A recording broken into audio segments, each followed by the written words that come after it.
Maruti violence death case 31 convicted 117 acquitted. मतलब कि ये जो केस में कन्विक्ट हुए मतलब जिनको सजा हुई है तो इनको 31 को एक्चुअली कन्विक्ट किया और 117 को छोड़ दिया, मतलब उनके ऊपर कोई केस नहीं बना है। तो ये यहाँ पे जो लोकल कोर्ट है उनका ये ऑर्डर है। तो ये मानेसर में हरियाणा में ये मारुति का प्लांट था, कार मैन्युफैक्चरिंग प्लांट। यहाँ पे वायलेंस जो यहाँ यूनियन ने जो किया था वर्कर्स ने, उसकी वजह से यहाँ पे जो ह्यूमन रिसोर्स मैनेजर था इस प्लांट का मिस्टर अविनाश कुमार दे, उनकी डेथ भी हो गई और काफी लोगों की 90 एग्जीक्यूटिव्स इंजर हो गए थे। तो ये वायलेंस फायर लगाया गया था पूरे ऑफिस में, यहाँ पे ये सब वायलेंस हुआ था यहाँ पे, तो उसका ये केस है। तो यहाँ पे उनके डिमांड्स वही वर्कर्स यूनियंस के डिमांड्स थे जैसे यहाँ लिस्ट किए गए हैं कि वो चाहते थे इंडिपेंडेंट यूनियन हो। तो ये गुड़गांव डिस्ट्रिक्ट में ही आता है, तो गुड़गांव यूनियन तो एक है, तो मानेसर में वो चाहते थे अलग यूनियन हो वर्कर्स, मैनेजमेंट उसके लिए रेडी नहीं थे। और फिर वर्कर का डिमांड था कि यहाँ पे ये गुड कंडक्ट बॉन्ड जो मैनेजमेंट कह रही थी उनको साइन करने को, वो कह रहे थे हम नहीं करेंगे, मतलब मिनिमम डिसिप्लिन भी वो अश्योर नहीं कर रहे थे। तो ये सब उनके मैनेजमेंट और वर्कर्स के बीच में रिफ्ट थी जिसकी वजह से पूरा वायलेंट इंसिडेंट हुआ और डेथ भी हो गई है। तो उसके ऊपर ये केस चल रहा है। और भी जैसे डिमांड्स थे कि उनकी सैलरी इंक्रीज की जाए, अलाउंसेस दिए जाए, होम लोन्स दिए जाए, उनके लिए प्रोविजंस किए जाए। उनका एक मेंबर था यूनियन का, उसको अरेस्ट किया गया था, उनका भी वो चाहते थे कि इमीडिएटली उनका सस्पेंशन था, वो सस्पेंशन ये चाहते थे कि हटा दिया जाए। तो वो भी मैनेजमेंट कह रहे थे ये डिसीजन बाद में लिया जाएगा। और जो वर्कर्स कॉन्ट्रैक्ट वर्कर्स थे उनका सर्विसेज वो चाहते थे फिर से उनको सर्विस में लिया जाए। तो मैनेजमेंट ने कहा जब ग्रेजुअली उनको लाया जाएगा सर्विस में, जब जैसे जैसे नए प्लांट्स आएंगे तो उनको लिया जाएगा। तो वही रिफ्ट्स थे मैनेजमेंट और वर्कर्स के बीच में जिसकी वजह से पूरा वायलेंस हुआ था। तो इसमें से जो 31 है वो अक्यूज जिनको सजा हुई है तो उनके अगेंस्ट ये चार्जेस है, murder, attempt to murder, destruction of evidence, criminal conspiracy. तो अब ये उनको सजा भी सुनाई जाएगी आगे। अगला न्यूज आइटम है Supreme Court issues bailable warrant against justice CS Karnan. तो ये हमने पहले भी डिस्कस किया, ये justice CS Karnan Kolkata high court के जज है और इनके against contempt of court proceedings initiate की गई है सुप्रीम कोर्ट में। तो 7 जज बेंच है सुप्रीम कोर्ट का जिसे ये केस हियर कर रहा है। तो यहाँ पे जब हियरिंग के लिए इनको बुलाया गया था, ये आए नहीं थे कोर्ट में, तो अब सुप्रीम कोर्ट ने बेलेबल वारंट इनके अगेंस्ट इशू किया है। तो इनको 31 मार्च को कोर्ट में प्रेजेंट होना है। तो ये एक्चुअली रेडी नहीं आने को, अभी भी जो प्रेस कॉन्फ्रेंस हुआ था जो न्यूज रिपोर्टर्स को इन्होंने बताया, तो ये वही कह रहे कि ये जो कंटेम्प्ट ऑफ कोर्ट प्रोसीडिंग्स है ये इलीगल है, ये इलीगल ऑर्डर भी इलीगल है सुप्रीम कोर्ट का। सुप्रीम कोर्ट ने स्वो मोटो कॉग्निजेंस लिया है, मतलब खुद से ही ये केस इनिशिएट किया है, कोई पेटिशन नहीं आया है। क्या ये केस है कि इन्होंने कई जजेस के अगेंस्ट, हाई कोर्ट और सुप्रीम कोर्ट जजेस के अगेंस्ट करप्शन का एलिगेशन लगाया है। तो वो कह रहे कि ये जुडिशियल इंस्टीट्यूशन को नीचा दिखाने, गिराने की कोशिश है, तो इसीलिए contempt of court proceedings initiate किए जा रहे। तो कंटेम्प्ट ऑफ कोर्ट जनरली जजेस के अगेंस्ट होती है, तो एक सिटिंग जज के अगेंस्ट ये प्रोसीजर इनिशिएट करना ये फर्स्ट टाइम इन हिस्ट्री हो रहा है। तो वही है, जस्टिस कर्नन भी कह रहे कि मतलब आप हाई कोर्ट और सुप्रीम कोर्ट के जजेस को इम्पीच कर सकते। तो इम्पीचमेंट प्रोसीडिंग्स पार्लियामेंट में होते हैं, मतलब कोई भी पूरे कंट्री में जितनी भी हाई कोर्ट से कोई भी हाई कोर्ट जज हो, कोई भी सुप्रीम कोर्ट जज हो, उनका रिमूवल सिर्फ इम्पीचमेंट में से ही हो सकता है, पार्लियामेंट के थ्रू। तो वो यही कह रहे कि पार्लियामेंट में इम्पीचमेंट करवाया जाए, और आज तक इम्पीचमेंट भी कोई सक्सेसफुली थ्रू नहीं हुआ है इंडिया में। तो वही है, रिमूवल ऑफ जजेस काफी डिफिकल्ट है। तो जुडिशियल रिफॉर्म्स की जो जरूरत है वो ये है, और जुडिशियल जजेस जो ऑलरेडी इन ऑफिस है उनके अगेंस्ट कोई स्टेप लेना भी मुश्किल होता है। तो वही एक इनिशिएशन यहाँ पे यही हुआ है, पर वो कह रहे हैं कि उनको टारगेट किया जा रहा है क्योंकि वो शेड्यूल कास्ट कैटेगरी को बिलोंग करते, तो वो भी उनका एलिगेशन है। तो उन्होंने लेटर भी लिखा था जस्टिस कर्नन ने प्राइम मिनिस्टर नरेंद्र मोदी को कि काफी सारे सिटिंग और रिटायर्ड हाई कोर्ट और सुप्रीम कोर्ट जजेस करप्ट है। तो इसके ऊपर भी अटॉर्नी जनरल ने 7 जज बेंच के सामने कहा कि ये ऐसे एलिगेशंस लगा रहे तो इनके अगेंस्ट कंटेम्प्ट प्रोसीडिंग्स होनी चाहिए। तो ये जो इनके लेटर्स है जिसमें वो दूसरों पे कीचड़ उछाल रहे, तो ये क्या बेसिस पे हो रहा है वही वो क्वेश्चन कर रहे। तो वो एक्चुअली प्रेजेंट होने को भी रेडी नहीं है कि वो अपना केस सामने रखे और जस्टिफाई करे, वो प्रेजेंट होने को रेडी नहीं है। वो कह रहे हम कुछ इलीगल काम नहीं हुआ है तो why should I present my self, क्यों कोर्ट के सामने जाए। तो ऐसा उनका एटीट्यूड है अभी। और एक रिपोर्ट ये भी आई है जो अटॉर्नी जनरल मुकुल रोहतगी ने सुप्रीम कोर्ट के सामने रखा कि जस्टिस कर्णन जब कोलकाता हाई कोर्ट में जज है तो इन्होंने एक पिटिशन एडमिट किया था, एक कोलकाता हाई कोर्ट के लॉयर का पिटिशन था वो, तो उसमें वो इंक्वायरी के लिए डिमांड कर रहे थे कि जो suicide note Arunachal Pradesh CM ने लिखी है, ये कलिखो पुल, तो उसके एलिगेशन है उसमें कि हाई कोर्ट जजेस, सुप्रीम कोर्ट जजेस करप्शन रिलेटेड ये एलिगेशन है, तो उसके ऊपर ही वो एक इंक्वायरी करने के लिए पिटिशन था। तो उसमें उन्होंने यही कहा था कि ये जो सुप्रीम कोर्ट के 7 जज बेंच उनके अगेंस्ट ये ऑर्डर इनिशिएट कर रहे कंटेम्प्ट ऑफ प्रोसीडिंग्स, ये एक्चुअली नहीं हो सकता, ये नल एंड वॉइड है, क्रिमिनल कंटेम्प्ट प्रोसीडिंग्स नहीं हो सकते। तो ऐसा ऑर्डर उन्होंने पास किया है। और वही है, वो कहते हैं कि कंटेम्प्ट, सिविल कंटेम्प्ट या क्रिमिनल कंटेम्प्ट, कोई contempt proceeding sitting high court जज के अगेंस्ट नहीं हो सकता under according to contempt of courts act के जो प्रोविजंस है। और इवन आर्टिकल 20 ऑफ कॉन्स्टिट्यूशन है protection with respect to conviction of offences, तो उसमें भी प्रोटेक्शन है कि जो लॉ है नहीं, जो लॉ तभी इन्फोर्स है उसके अकॉर्डिंग ही इनिशिएशन हो सकता है कोई क्रिमिनल प्रोसीडिंग्स। तो 3 प्रोटेक्शन है एक्चुअली आर्टिकल 20 में। एक तो यही है कि लॉ जो इन्फोर्स है उसके अंडर ही, अकॉर्डिंग ही आपके अगेंस्ट प्रोसीडिंग्स हो सकती है। दूसरा है कि आप खुद के ही केस में आप विटनेस बनना, आपको नहीं, आपके अगेंस्ट एविडेंस देना, आपको ये फोर्स नहीं किया जा सकता। और तीसरा है कि आप सेम सजा के लिए 2 बार कन्विक्ट या ज्यादा बार कन्विक्ट नहीं किए जा सकते, मतलब उसके आपके अगेंस्ट प्रोसीडिंग्स नहीं हो सकते। तो वही है, तो आर्टिकल 20 में भी जैसे वो कह रहे हैं कि लॉ के अकॉर्डिंग ऐसा कोई हुआ नहीं है अब तक और ये ऐसा कोई प्रोविजन नहीं है, तो इसीलिए वो इसको इलीगल मानते हैं। तो ये कलिको पुल का भी जो केस आया है, तो ये अरुणाचल प्रदेश के सीएम बने थे। तो ये अरुणाचल प्रदेश में भी जो प्रेसिडेंट रूल और पूरा क्राइसिस हुआ था जिसमें जुडिशरी ने भी अपना जजमेंट सुनाया था सुप्रीम कोर्ट ने, तो वो 2014 से शुरू हुआ था। तो दिसंबर 2014 में नबम तुकी कांग्रेस सीएम थे अरुणाचल प्रदेश में, इन्होंने अपने हेल्थ मिनिस्टर कलिको पुल, जिनके बारे में हम अभी बात कर रहे सुसाइड की, तो ये हेल्थ मिनिस्टर थे, तो इनको इन्होंने निकाल दिया था। तो ये दिसंबर 2014 में जब इनको निकाला गया था कलिको पुल को, उसके बाद से पूरा ड्रामा स्टार्ट हुआ। अप्रैल 2015 में कांग्रेस ने कलिको पुल को एक्सपेल कर दिया क्योंकि वो एलेज कर रहे थे कि एंटी पार्टी वर्क कर रहे, तो कोर्ट ने ऑर्डर को भी स्टे कर दिया। फिर नवंबर 2015 में Congress MLAs around half, little less than half Congress MLAs ने ये नबम तुकी की गवर्नमेंट को छोड़ के छोड़ दिया, मतलब उनके ऑर्डर्स नहीं मान रहे थे और ये एक्चुअली पुल को सीएम बनाना चाहते थे, तो पुल के फेवर में थे। तो ये कलिको पुल को सीएम इलेक्ट किया गया, तो कांग्रेस रिबेल्स ने उनको सपोर्ट किया और बीजेपी एमएलएज ने भी उनको सपोर्ट किया, तो कलिको पुल यहाँ पे सीएम बन गए दिसंबर 2015 में, एग्जैक्टली अ ईयर लेटर, उनको एक्सपेल करने के 1 साल बाद। फिर ये जैन 2016 में तो नबम तुकी गवर्नमेंट ही एक्चुअली पावर में थी, ये सीएम इलेक्ट करना मतलब उन्होंने उनको अपना लीडर इलेक्ट किया था, तो तुकी गवर्नमेंट को डिसमिस किया गया और अरुणाचल प्रदेश में प्रेसिडेंट रूल लाया गया। फिर अगले महीने प्रेसिडेंट रूल हटा दिया गया और पुल को ने फ्लो टेस्ट लिया और उन्होंने जीता, उनके पास सपोर्ट है और वो सीएम बन गए। तो ये फेब 2016 में सीएम बने थे कलिको पुल। और फिर मार्च में 30 कांग्रेस रिबेल एमएलएज थे, उन्होंने भी ये नई पार्टी है peoples party of Arunachal Pradesh, इसको ज्वाइन कर दिया। और सुप्रीम कोर्ट ने एक्चुअली यहाँ पे जुलाई अगस्त में उनका ऑर्डर आया था, तो सुप्रीम कोर्ट ने कहा कि नहीं, नबम तुकी गवर्नमेंट फिर से पावर में आएगी, ये प्रेसिडेंट रूल जो था ये लाया गया था, इसको रिजेक्ट किया उन्होंने और फिर से तुकी गवर्नमेंट लाए। तो कांग्रेस फिर से पावर में आ गई, लेकिन उनके पास मेजोरिटी तो थी नहीं और नबम तुकी के अगेंस्ट भी सपोर्ट नहीं था, उनके अगेंस्ट थे लोग, इसीलिए उन्होंने पेमा खंडू इनको अपॉइंट किया सीएम ऑफ द कांग्रेस। तो यहाँ उनकी गवर्नमेंट बनाने की कोशिश की गई और पुल इसी टाइम पे कलिको पुल की डेथ की न्यूज भी आई थी। तो ये सुसाइड हुआ है और उन्होंने जो नोटिस सुसाइड नोट भेज रखी है उसके बारे में ये अभी न्यूज जो थी वो ये थी। और ये फिर नेक्स्ट सितंबर 2016 में नेक्स्ट मंथ ये कांग्रेस एमएलएज ने भी यहाँ पे सीएम जो थे पेमा खंडू को सीएम बनाया गया नबम तुकी को हटा के। तो पेमा खंडू और 43 कांग्रेस एमएलए से सब ने पीपल्स पार्टी ऑफ अरुणाचल ये ज्वाइन कर ली पार्टी। तो ये एक्चुअली है एली ऑफ बीजेपी, तो वो कांग्रेस एलेज करते कि ये तो एक सिर्फ फेस बनाया गया है, बीजेपी ही के ही एक्चुअली सपोर्टर्स है। तो वो यहाँ पे फिर फाइनली स्टेटस रहा है कि बीजेपी की गवर्नमेंट है।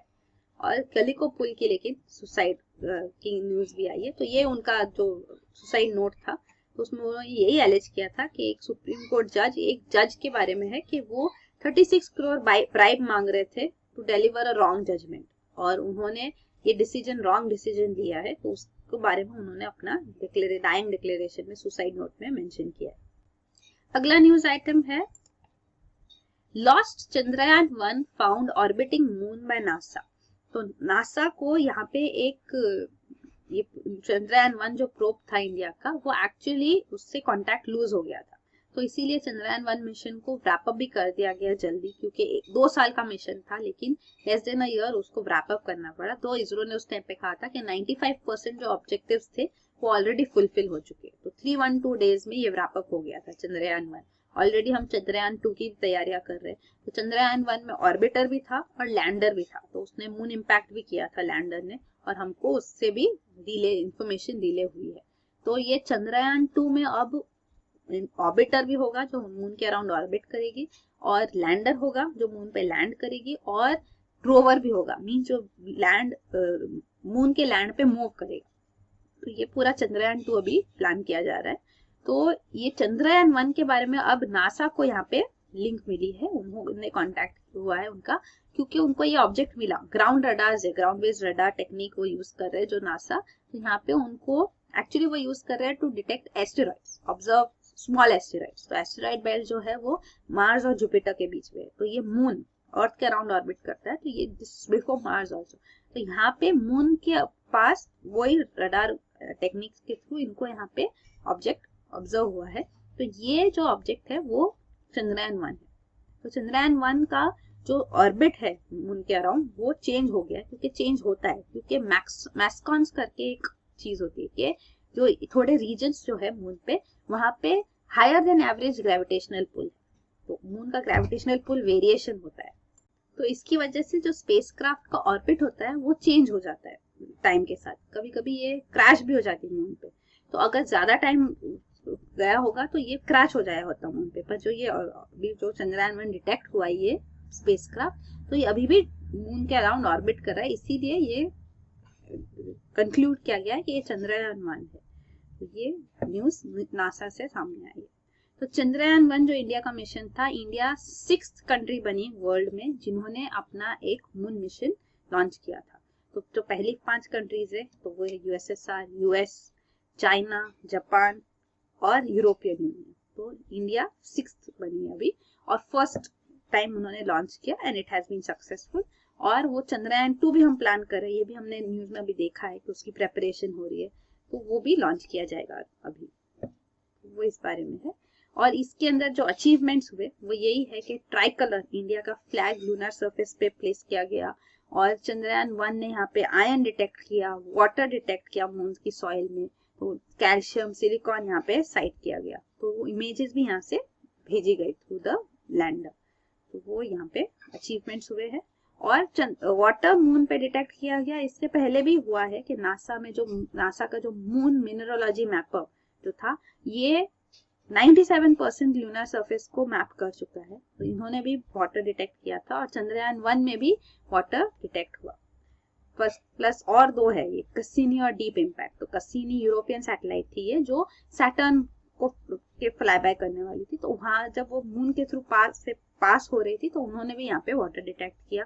डीप इम्पैक्ट जो एक्चुअली कॉमेट का फ्लाई बाय करने के लिए सैटेलाइट थी, इन्होंने भी ये प्रोजेक्ट ने भी यहाँ पे मून के ऊपर वाटर डिटेक्ट किया मून सरफेस पे। तो इंफ्रारेड ये डिटेक्शन हुई थी।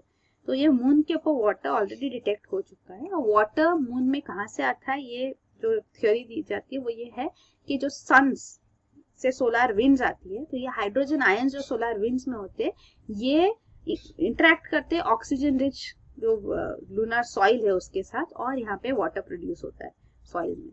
तो इससे ये वाटर जनरेट होता है। तो वही डिटेक्ट किया गया है। अगला न्यूज आइटम है 4 states come together for elephant census। तो एलिफेंट सेंसस कराया जाएगा, 4 स्टेट्स मिलके कर रहे, उड़ीसा, वेस्ट बंगाल, छत्तीसगढ़ और झारखंड। तो यहाँ पे ह्यूमन एलिफेंट कॉन्फ्लिक्ट काफी ज्यादा है, और उड़ीसा में काफी ज्यादा अराउंड 1954 एलिफेंट्स एस्टिमेटेड है।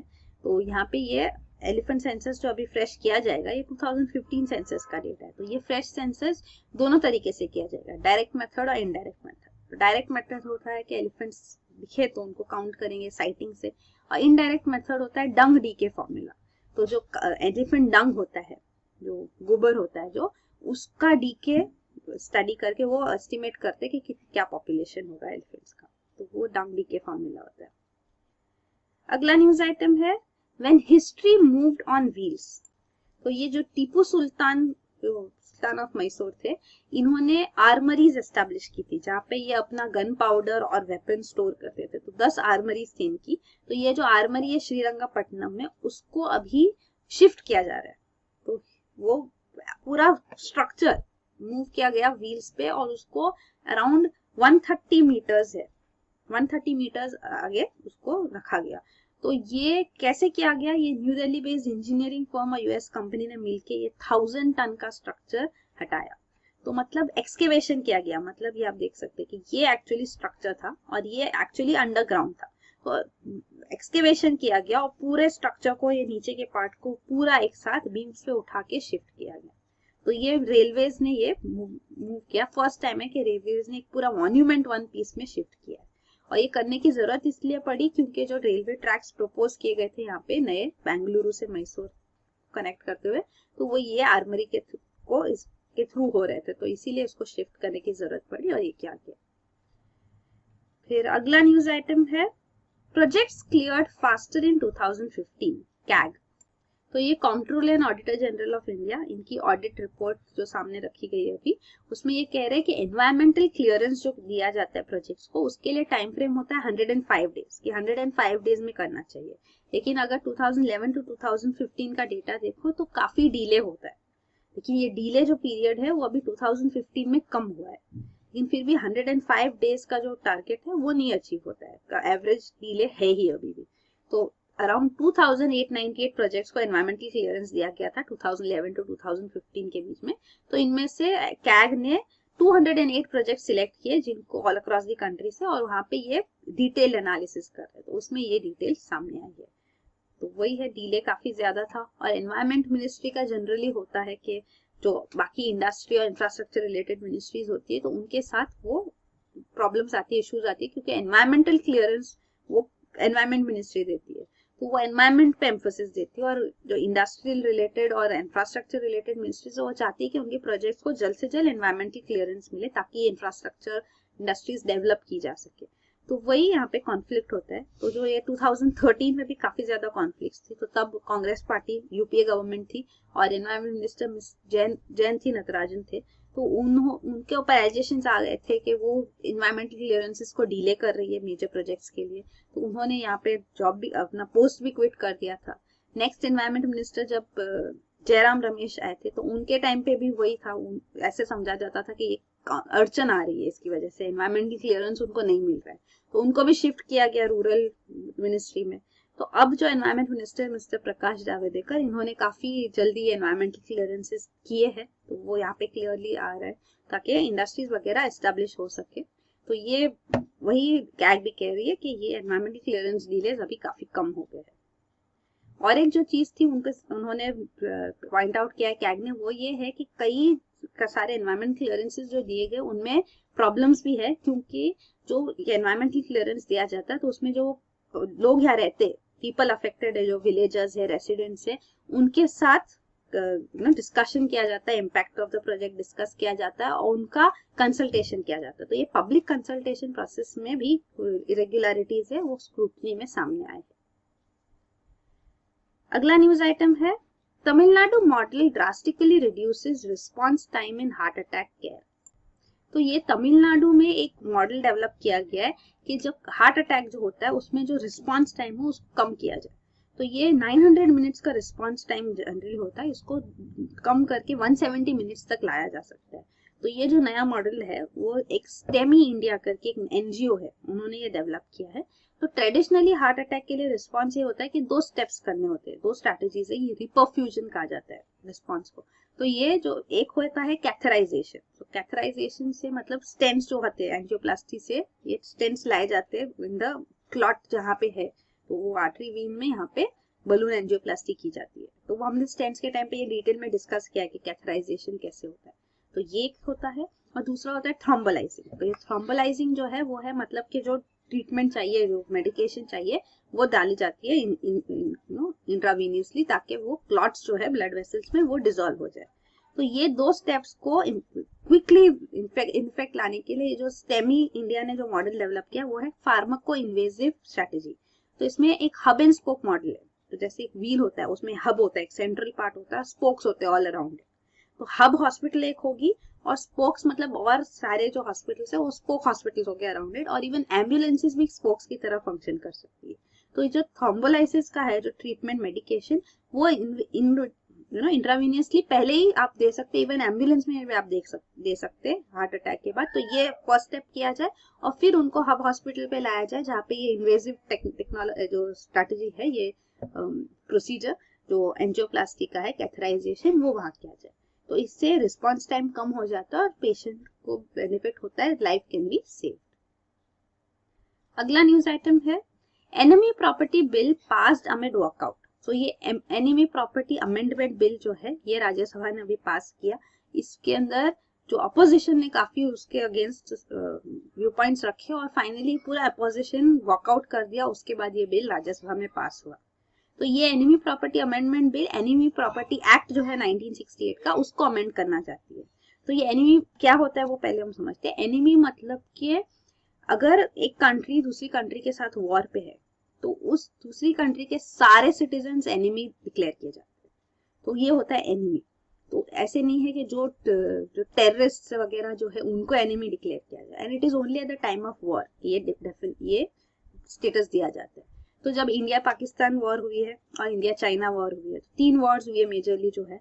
तो 1962 में इंडिया चाइना वॉर, और उसके बाद जो हुई है इंडिया पाकिस्तान वॉर्स ही हुई है, कारगिल भी हुई तो पाकिस्तान भी। तो 1965 और 71 में जो 2 मेजर वॉर्स हुई इंडिया पाकिस्तान वॉर्स। तो अब ये जो है जो सिटीजन्स अफेक्ट होके इससे एनिमी जिनको डिक्लेयर किया गया वो पाकिस्तानी और चाइनीज नेशनल्स है। तो उनकी जो प्रॉपर्टी इंडिया में है वो एनिमी प्रॉपर्टी है। तो एनिमी प्रॉपर्टी को एक कस्टडियन के पास रखा गया, तो गवर्नमेंट अपॉइंटेड कस्टडियन, तो गवर्नमेंट ही कस्टडियन मेजरली, उनको कस्टडियन के पास ये प्रॉपर्टी रहेगी और ये उनके पास रहेगी। तो ये सीज की गई है जैसे प्रॉपर्टी, वो स्टेटस है। तो इसमें काफी सारे कोर्ट केसेस हुए और ये कोर्ट केसेस में ये कहा गया है कि जो एनिमी है जिनको डिक्लेयर किया गया उनकी डेथ हो गई, तो अब कस्टडियन के पास क्यों रहे, उनको इनहेरिट करने दिया जाए। या वो कहते हैं कि जो इनको इनहेरिट कर रहे वो एक्चुअली इंडियन है, तो फिर उनको तो प्रॉपर्टी मिलनी चाहिए, वो तो एनिमी है नहीं। तो ये सारे केसेस आ रहे हैं। तो इसमें अब गवर्नमेंट चाहती है कि कस्टडियन के पास जो प्रॉपर्टी है वो कस्टडियन के पास ही रहे। जुडिशरी ने भी कहा है कि वो सिर्फ कस्टडियन है, वो ओनर थोड़ी हो गए। तो ये जब आ रहे और वैलिड पीपल जिनको प्रॉपर्टी मिलनी चाहिए उनको दे देनी चाहिए, पर गवर्नमेंट ये नहीं चाहती। गवर्नमेंट चाहती है कस्टडियन के पास ही प्रॉपर्टी रहे, ट्रांसफर ना हो। तो इसीलिए वो अमेंडमेंट्स लाना चाहते हैं। तो ये ऑर्डिनेंस के थ्रू अमेंडमेंट्स जो प्रोविजंस है वो ऑर्डिनेंस के थ्रू अलाइव रखे गए और अब अमेंडमेंट भी पास किया गया राज्यसभा से। तो एक्चुअली ये लोकसभा में लास्ट मार्च 2016 में ये पास हो गया था अमेंडमेंट बिल, पर राज्यसभा में जब ये भेजा गया तो यहाँ पे अमेंडमेंट्स और लाए गए, इसमें चेंजेस लाए गए और फिर राज्यसभा ने इसको पास किया।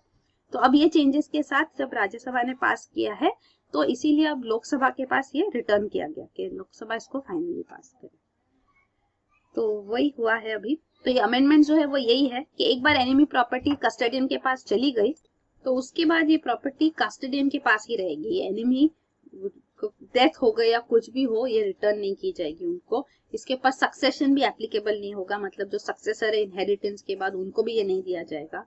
प्लस ये प्रॉपर्टी जो है इसको आप ट्रांसफर भी नहीं कर सकते, इस पर कोई एक्शन नहीं लिया जा सकता। तो ये गवर्नमेंट के पास ही जाएगी इवेंचुअली, जैसे वो लॉ के हिसाब से डिस्पोज ऑफ करना है, गवर्नमेंट सेल करेगी, जो भी वो किया जाएगा। और इसमें ये भी प्रोविजन है बिल में कि एक सिविल कोर्ट्स और अदर अथॉरिटीज को यहाँ जुरिस्डिक्शन नहीं होगा, वो इन एनिमी प्रॉपर्टी रिलेटेड डिस्प्यूट्स को एंटरटेन नहीं करेगी। तो ये जुडिशियल रिव्यू भी एक्चुअली डिप्राइव किया जा रहा है, तो इस पे भी जुडिशरी का क्या स्टैंड होगा देखेंगे। तो ये है एनिमी प्रॉपर्टी एक्ट जो है, और अभी जो अमेंडमेंट किया जा रहा है वो, तो यहाँ पे चाइनीज और पाकिस्तानी नेशनल्स ही अफेक्ट होते हैं, तो वही है यहाँ पे, वही जो हमने अभी डिस्कस किया वही दिया गया है।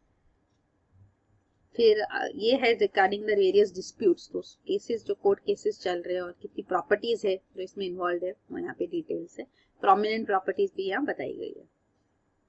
अगला न्यूज आइटम है slow progress in roads along China border, CAG. The controller and auditor general ने एक ऑडिट रिपोर्ट में यहाँ पे सामने लाया है कि जो इंडिया चाइना बॉर्डर रोड्स बन रहे वो एक्चुअली बहुत स्लो प्रोग्रेस में बन रहे।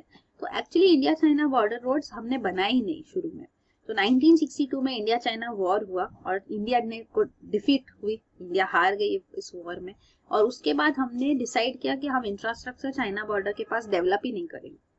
तो मतलब कि वो ये रीजनिंग इसके लिए ये दिया जाता था कि चाइनीज फोर्सेस भी इसको यूज करके इंडिया में आ सकते, it will be quick way to enter into India. तो इसीलिए ये इंफ्रास्ट्रक्चर नहीं डेवलप किया गया, पर ये पॉलिसी को बाद में समझा गया कि गलत था, इसको रिवर्स किया। 2007 से गवर्नमेंट यहाँ पे इंफ्रास्ट्रक्चर डेवलप कर रही है, तो काफी सारे India China border roads schedule किए गए, 61 रोड्स है, तो ये शेड्यूल किए थे कि 2012 में कंप्लीट हो गए, पर इनमें से क्वाइक रिपोर्ट वही कह रही है कि सिर्फ 22 रोड्स कंप्लीट हुए, वो भी मार्च 2016 तक, और इसके अंदर काफी ज्यादा कॉस्ट ओवररन हुआ है। मतलब इसका एस्टिमेट जो था कॉस्ट के 98% एस्टिमेटेड कॉस्ट खर्चा हो चुका है और सिर्फ 36% कंप्लीट हुआ है, ये स्टेटस है कई सारे रोड्स का। तो वही यहाँ पे डिटेल आउट किया जा रहा है कि काफी डिले भी हो रहा है और काफी स्लो प्रोग्रेस भी है।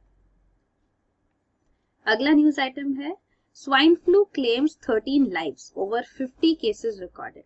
तो ये 13 डेथ्स हो चुकी है because of swine flu H1N1 virus की वजह से इन वेस्टर्न महाराष्ट्र। तो अभी ये स्वाइन फ्लू के केसेस भी फिर से आ रहे हैं। तो जो स्वाइन फ्लू है ये पिग्स की वजह से होता है। तो बर्ड फ्लू, ह्यूमन फ्लू जो है, ये पिग्स में सारे फ्लू वायरसेस यहाँ पे हाउस कर लेते हैं, तो ये फिर पास होते हैं, पिग्स से ह्यूमंस को जाते हैं बाय इनहेलिंग, और ह्यूमन टू ह्यूमन ट्रांसफर होते हैं, और ये H1N1 वायरस स्प्रेड होता है। फिर अगला न्यूज आइटम है Agusta, supreme court refuses to order probe. तो यहाँ पे सुप्रीम कोर्ट के पास एक रिक्वेस्ट आया कि स्पेशल इन्वेस्टिगेशन टीम सेटअप की जाए। तो ये ऑर्डर की जाए कि वो जो जर्नलिस्ट के अगेंस्ट एलिगेशन है कि अगस्ता वेस्टलैंड जो इटालियन फर्म है उसको जब ये डील मिली वीवीआईपी चॉपर डील, तो ये मल्टी करोड़ डील गवर्नमेंट ने इसके साथ की, तो ये इस डील को फेवर करते हुए, ये अगस्ता वेस्टलैंड को फेवर करते हुए काफी सारे जर्नलिस्ट ने अपने रिपोर्ट्स बनाए, और वो एक्चुअली उसमें उन्होंने पेमेंट्स लिए थे काफी ज्यादा। तो ये एलिगेशन जो है इसके ऊपर सुप्रीम कोर्ट को कहा गया कि एसआईटी बनाई जाए। तो सुप्रीम कोर्ट ने ऐसा कोई ऑर्डर पास करने से मना कर दिया, ये पिटीशन के ऊपर उन्होंने रिजेक्ट किया। उन्होंने कहा कि एक ब्लैंकेट इन्वेस्टिगेशन हम नहीं कर सकते, क्योंकि एसिड होता है वो इन्वेस्टिगेशन सच करेंगे। तो कहते कि ये एक्चुअली मीडिया के फंक्शनिंग के अंदर इंटरफियरेंस होगा, अटैक ऑन फ्री स्पीच होगा, कोई कॉन्क्रीट एविडेंस के बगैर हम ये ऑर्डर नहीं दे सकते। इन्वेस्टिगेटिंग एजेंसीज है वो यहाँ पे कंडक्ट कर सकती है अपना प्रोब, जो इंडिविजुअल्स के अगेंस्ट करना है, जो भी लॉ के अकॉर्डिंग वो प्रोब्स कर सकती है, पर इन्वेस्टिगेशन कर सकती है। सुप्रीम कोर्ट ने कोई एसआईटी बनाने से इनकार कर दिया। तो ये जो Agusta Westland VVIP chopper deal है हमने पहले भी डिस्कस किया है। तो ये VVIP very very important person को जब यूज करते हैं, हेलीकॉप्टर्स यूज की जाती है जो चॉपर्स, उसके लिए नई चॉपर्स चाहिए थी आईएएफ को, इंडियन एयरफोर्स को। 1999 में उन्होंने डिमांड रखा, तो ये यहाँ पे टेंडर फ्लोट किए गए कि गवर्नमेंट चाहती थी कि जो कंपनीज इंटरेस्टेड है वो इसमें अंदर टेंडर भरे। तो ग्लोबल टेंडर्स में 4 वेंडर्स ने रिस्पॉन्ड किए, उसमें से सिर्फ यूरोकॉप्टर ही था जो सारे स्पेसिफिकेशंस मीट कर रहा था। तो मींस यहाँ कंपटीशन होगा नहीं, बिडिंग हो नहीं सकता, एक ही वेंडर है, इसीलिए यहाँ पे टेक्निकल रिक्वायरमेंट्स चेंज की गई। तो उसके बाद ये पॉसिबल हुआ, 3 वेंडर्स सामने आए, उसमें से एक अगस्ता वेस्टलैंड थी और एक रशियन भी थी, जिन्होंने लेटर ऑप्ट आउट कर दिया, तो 2 ही बचे। और फाइनली ये 2008 में अगस्ता वेस्टलैंड को सिलेक्ट किया गया और उनके साथ ये डील की गई। तो ये 2010 में तो कॉन्ट्रैक्ट हो गया, लेकिन 2011-12 में यहाँ पे आया एलिगेशन, एक्चुअली इटली में आया। ये वहाँ पे जो जर्नलिस्ट थे उन्होंने ये सामने लाया कि यहाँ पे काफी सारा करप्शन इन्वॉल्व था, पेबैक्स दिए गए इस अगस्ता वेस्टलैंड डील इंडिया के साथ। तो इसी के ऊपर इन्वेस्टिगेशन हुआ। यहाँ पे इटालियन कोर्ट में ये केसेस चल रहे हैं। जो अगस्ता वेस्टलैंड है उसकी पेरेंट कंपनी है फिन मैकेनिका, तो फिन मैकेनिका और अगस्ता वेस्टलैंड दोनों के सीईओ चीफ के अगेंस्ट चार्जेस लगे गए और उनको अरेस्ट भी किया गया है। सीबीआई ने इसीलिए 2013 में सीबीआई ने भी केस रजिस्टर किया इनके अगेंस्ट। इवन आईएफ चीफ जो है, एयर चीफ मार्शल एसपी त्यागी जो अभी रिटायर्ड है, उनके अगेंस्ट भी केस इनिशिएट किया गया, इन्वेस्टिगेशन हो रहा है, अरेस्ट हुए है वो। तो वही यहाँ पे डेवलपमेंट हुई और ये जो डील भी था उसको 2014 में मिनिस्ट्री ऑफ डिफेंस ने स्क्रैप कर दिया। तो वही अब तक है यहाँ पे डेवलपमेंट्स। तो अब देखेंगे कि आगे यहाँ पे अगस्ता वेस्टलैंड का ये केस तो अलग ही चल रहा है। अब जो न्यूज थी वो ये थी कि जर्नलिस्ट को भी जो पे बैक्स दिए गए, किकबैक्स जो पे ऑफ्स किए गए, उसके ऊपर इन्वेस्टिगेशन होना चाहिए, लेकिन सुप्रीम कोर्ट ने इस पे नई एक्शन लिया है। अगला न्यूज आइटम है China inducts J-20 stealth fighter. तो चाइना ने नई ये J-20 स्टेल्थ फाइटर्स जो है 5th जनरेशन फाइटर जेट्स, उसको अपनी आर्मी फोर्सेस में इंडक्ट किया है, यूज करने के लिए इनिशिएट किया है। तो ये कॉम्पिटिटिव होगी जो यूएस की जो है F-22 Raptor 5th generation fighter aircraft और इवन रशिया की PAK-FA जो है उसके साथ कॉम्पिटिटिव ये J-20 स्टेल्थ फाइटर्स चाइना ने बनाई है और इंडक्ट किए। अगला न्यूज आइटम है Pakistan parliament passes landmark Hindu marriage bill. तो ये पाकिस्तान पार्लियामेंट ने बिल पास किया है हिंदू मैरिजेस के रेगुलेट करने के लिए। तो ये जो है माइनॉरिटीज है हिंदूज यहाँ पे पाकिस्तान में, तो ये बिल को दोनों हाउसेस जो है नेशनल असेंबली और सेनेट, लोअर और अपर हाउस पार्लियामेंट के पाकिस्तान के, उन्होंने दोनों ने पास किया है। एक्चुअली ये सेनेट के पास जब गई थी तो ये वर्जन चेंज किया गया था, इसमें अमेंडमेंट्स किए गए थे, इसलिए इसको फिर से अब पास करना पड़ा। बिल नेशनल असेंबली ने ऑलरेडी पास कर लिया था, तो अब ये फिर से भी अमेंडमेंट्स के साथ पास हो गए दोनों हाउसेस से। तो इसके अकॉर्डिंग एक शादी परत होगा, तो ये डॉक्यूमेंट होगा जैसे इस्लाम में निकाहनामा होता है वैसे हिंदूज के लिए शादी परत होगा। तो ये साइन किया जाएगा, पंडित और वगैरह साइन करेंगे और ये रजिस्टर किए जाएंगे with the government departments marriage को। तो वो प्रोविजन यहाँ लाया गया। तो वही है। और भी एक जो चेंजेस लाया गया पाकिस्तान पार्लियामेंट में, यहाँ पे कॉन्स्टिट्यूशनल अमेंडमेंट बिल लाया गया। तो ये जो स्पेशल मिलिट्री कोर्ट्स है उसको फिर से रिवाइव किया जाएगा, फिर से एस्टेब्लिश किया जाएगा। पाकिस्तान कह रही है कि इसकी जरूरत है, तो जो हार्डकोर मिलिटेंट्स है उनको ट्राई करने के लिए ये कोर्ट्स यूज की जाएगी। फिर अगला न्यूज आइटम है Commonwealth ministers commit to boosting trade. तो ये जो कॉमनवेल्थ ट्रेड समिट रिसेंटली हुआ था, तो वो 2 दिन का समिट तक कंक्लूड हुआ है। तो फर्स्ट ट्रेड मीटिंग है, ट्रेड मिनिस्टर्स के बीच में मीटिंग है कॉमनवेल्थ की ग्रुपिंग की, जो अब लास्ट 12 ईयर्स में अब ये पहली बार हुई है। तो ये इसीलिए इम्पोर्टेंट है क्योंकि यूके यूरोपियन यूनियन से एग्जिट कर रहा है। तो वो ब्रेक्जिट के बाद वो चाहते हैं कि उनकी यूरोपियन यूनियन से बियॉन्ड बाकी कंट्रीज के साथ ट्रेड रिलेशन इंप्रूव हो। तो कॉमनवेल्थ जो ग्रुपिंग है हमने ऑलरेडी डिस्कस किया है कल परसों भी कि ये जो फॉर्मर ब्रिटिश कॉलोनीज थी उसका पूरा ग्रुपिंग है। इंडिया, पाकिस्तान, बांग्लादेश वगैरह भी यहाँ पे मेंबर्स है, कई अफ्रीकन कंट्रीज भी है, ऑस्ट्रेलिया, कनाडा, यहाँ पे सारे मेंबर्स है कॉमनवेल्थ के। तो ये फॉर्मर ब्रिटिश कॉलोनीज, या तो जो सारे के सारे एक्चुअली फॉर्मर ब्रिटिश कॉलोनीज नहीं बट मेजरली ऑलमोस्ट ऑल है। तो ये कॉमनवेल्थ ग्रुपिंग है। तो यहाँ ट्रेड मीटिंग हुई थी और ये अभी कंक्लूड हुई है। ऑफकोर्स एक्सपेक्ट कर रहे, होप कर रहे कि ये ट्रेड रिलेशंस इंप्रूव हो गए। तो टारगेट है कि 2020 तक $1 ट्रिलियन का इनका इंट्रा ट्रेड हो रीच करे। वो अभी कुछ 720 अराउंड इतना ये इनका ट्रेड है फिलहाल, $1 बिलियन। फिर अगला न्यूज आइटम है Japan US conduct navy drills. तो ये नेवी ड्रिल्स ज्वाइंट एक्सरसाइज की गई इन ईस्ट चाइना सी। तो जापान और यूएसए यहाँ जॉइंटली एक्सरसाइज कर रहे हैं। और रिसेंटली हमने ये भी डिस्कस किया नॉर्थ कोरिया ने यहाँ पे बैलिस्टिक मिसाइल्स लॉन्च किए जो जापान के EEZ एक्सक्लूसिव इकोनॉमिक जोन में गिरी थी। तो वही ये जो है ड्रिफ्ट चल रहा है कि यूएस जापान यहाँ पे ज्वाइंट एक्सरसाइजेस करते हैं, तो नॉर्थ कोरिया अपने आप को एक सेट समझती है। प्लस ये ज्वाइंट एक्सरसाइजेस चाइना के अगेंस्ट भी है और चाइना भी नॉर्थ कोरिया को सपोर्ट करती है टू सम एक्सटेंट। तो ये ईस्ट चाइना सी में डिस्प्यूट है। तो ये जो सेनकाकू आइलैंड्स है यहाँ पे, तो जापान इसको सेनकाकू आइलैंड्स कहता है, चाइना इसको नाम देती है दियायूज।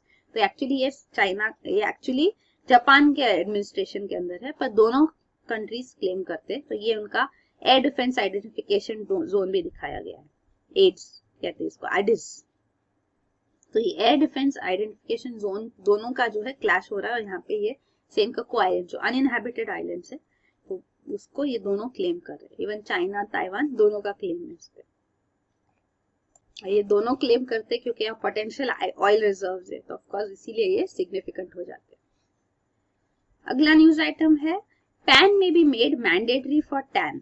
तो पैन परमानेंट अकाउंट नंबर होता है हर इंडिविजुअल का इन इंडिया टैक्स पेइंग के लिए, तो यहाँ पे पैन को मैंडेटरी किया जाएगा फॉर टैन। अब टैन जो है वो है टैक्स डिडक्शन अकाउंट नंबर, तो ये टैन कंपनीज को दिया जाता है।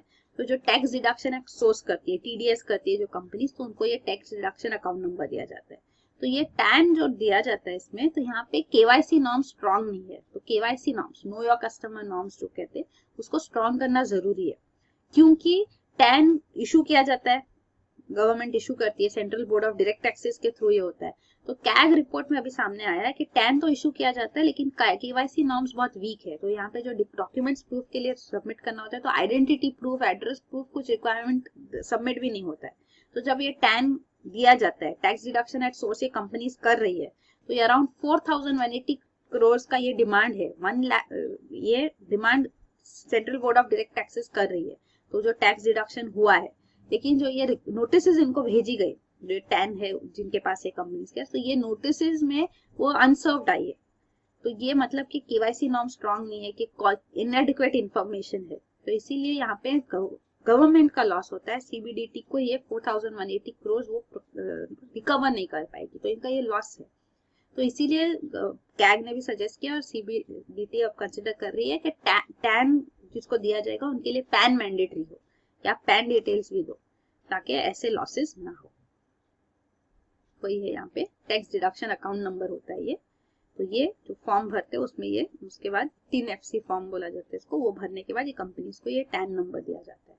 तो ये TDS matters, tax deduction at source matters के लिए यूज किया जाता है। अगला न्यूज आइटम है ट्राई मूड्स टेलीकॉम ओम्बुड्समैन। तो telecom regulatory authority of India ने रिकमेंड किया है कि एक ऑफिस ऑफ टेलीकॉम ओम्बुड्समैन बनाया जाए, जिसके पास पावर हो कि वो पेनल्टीज इम्पोज कर सकता है टेलीकॉम सर्विस प्रोवाइडर्स पे, और कोई भी कंप्लेंट्स है, ग्रीवेंसेस है कंज्यूमर्स की, उसको रिजॉल्व कर सके। तो ये उनका रिकमेंडेशन है। फिर अगला है अ मास कोरल ब्लीचिंग अगेन। तो ये ग्रेट बैरियर रीफ जो है ऑस्ट्रेलिया में, the largest coral reef in the world, तो यहाँ पे कोरल ब्लीचिंग फिर से हो रहा है। लास्ट ईयर 2016 में भी यहाँ कोरल ब्लीचिंग हुआ, और अब फिर से इस साल भी कोरल ब्लीचिंग हो रहा है। और उसका मेन रीजन है कि सी टेम्परेचर अभी वार्म हो रहे हैं, इंक्रीज हो रहे हैं, तो इसीलिए यहाँ पे कोरल ब्लीचिंग हो रहा है। तो कोरल ब्लीचिंग होता है तो फिर कोरल से रिकवर कर लेते हैं, तो टाइम फ्रेम होता है, लेकिन ये काफी टाइम के बाद पहली बार है कि बैक टू बैक दोनों साल में हो रहा है, तो इससे और रिकवर भी नहीं कर पा रहे और फिर से अब कोरल ब्लीचिंग हो रहा है, तो वो यहाँ पे बताया गया है। तो ब्लीचिंग जो होता है वो अबनॉर्मल एनवायरमेंटल कंडीशन से होता है, जैसे वार्मर सी टेम्परेचर्स है वगैरह से।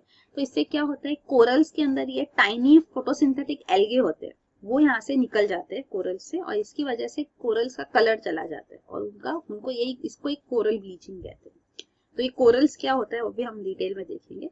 कोरल रीफ्स होते हैं, तो कोरल रीफ्स लैंड मास जैसे ही होते हैं, तो ये कैल्शियम कार्बोनेट के फॉर्मेशन से। तो कैल्शियम कार्बोनेट जो है ये कोरल्स का एक्सोस्केलेटन है, वो एक्सोस्केलेटन वो सीक्रेट करते हैं, और ये उनका बाहर का कवरिंग बनता है कोरल्स का। तो कोरल्स जो है ये इनवर्टिब्रेट्स है, जेनेटिकली आइडेंटिकल इनवर्टिब्रेट्स होते हैं, कॉलोनीज में रहते हैं, बहुत सारे कोरल्स एक साथ रहते हैं, तो ये एक सीक्रेट करते रहते हैं, और कोरल्स तो मर जाते हैं, लेकिन ये एक्सोस्केलेटन इनका कैल्शियम कार्बोनेट रहता है, वो बिल्डअप होके बड़ा कोरल रीफ बन जाता है।